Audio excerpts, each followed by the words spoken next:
Romains chapitre 2, lui second. Ô homme, qui que tu sois, toi qui juges, tu es donc inexcusable. Quand en jugeant les autres, tu te condamnes toi-même, puisque toi qui juges, tu fais les mêmes choses. Nous savons en effet que le jugement de l'Éternel luttera contre ceux qui commettent de telles choses, est selon la vérité. Et penses-tu aux hommes qui jugent ceux qui commettent de telles choses et qui les fait que tu échapperas au jugement de l'Éternel Yahweh? Ou méprises-tu les richesses de sa bonté, de sa patience et de sa longanimité, ne reconnaissant pas que la bonté de l'Éternel Yahweh te pousse à la repentance? Mais par ton endurcissement et par ton cœur impénitent, tu t'amasses un trésor de colère pour le jour de la colère et de la manifestation du juste jugement de l'Éternel Yahweh, qui rendra à chacun selon ses œuvres, réservant la vie éternelle à ceux qui, par la persévérance à bien faire, cherchent l'honneur, la gloire et l'immortalité, mais l'irritation et la colère à ceux qui, par esprit de dispute, sont rebelles à la vérité et obéissent à l'injustice. Tribulation et angoisse sur toute âme d'homme qui fait le mal, sur l'hébreu premièrement, puis sur le grec. Gloire, honneur et paix pour quiconque fait le bien, pour l'hébreu premièrement, puis pour le grec. Car devant l'Éternel il n'y a point d'acception de personne. Tous ceux qui ont péché sans la loi périront aussi sans la loi, et tous ceux qui ont péché avec la loi seront jugés par la loi.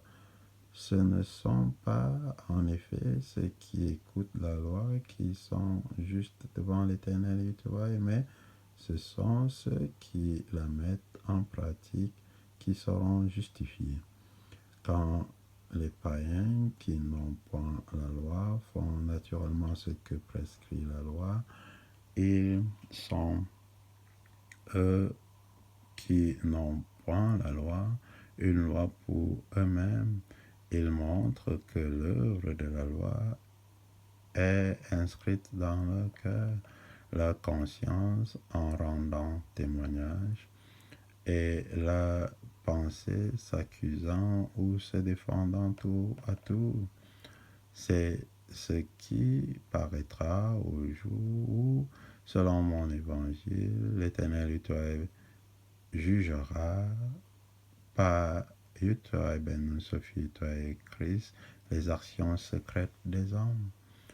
Toi qui te donnes le nom d'Hébreu, qui te repose sur la loi, qui te glorifie de l'Éternel Yahweh, qui connaît sa volonté, qui apprécie la différence des choses, étant instruit par la loi, toi qui te flattes d'être le conducteur des aveugles, la lumière de ceux qui sont dans les ténèbres, le docteur des insensés, le maître des ignorants, parce que tu as dans la loi la règle de la science et de la vérité.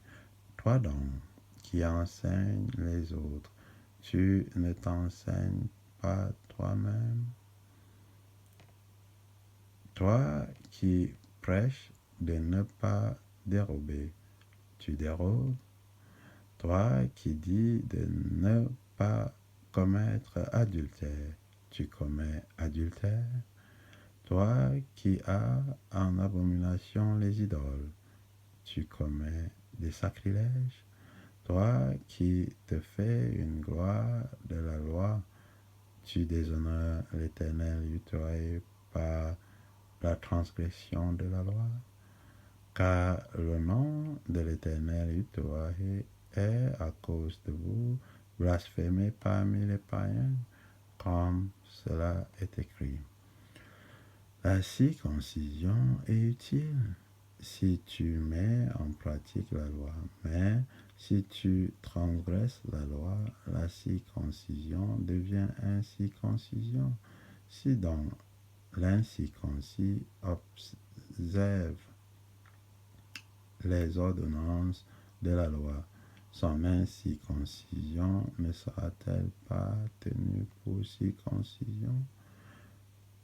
L'incirconcis de nature qui accomplit la loi ne te condamnera-t-il pas, toi qui la transgresses, tout en ayant la lettre de la loi et la circoncision? L'hébreu, ce n'est pas celui qui en a les dehors, et la circoncision, ce n'est pas celle qui est visible dans la chair, mais l'hébreu, c'est celui qui l'est intérieurement, et la circoncision, c'est celle du cœur, selon l'esprit et non selon la lettre. La louange de cet hébreu ne vient pas des hommes, mais de l'Éternel Yahweh.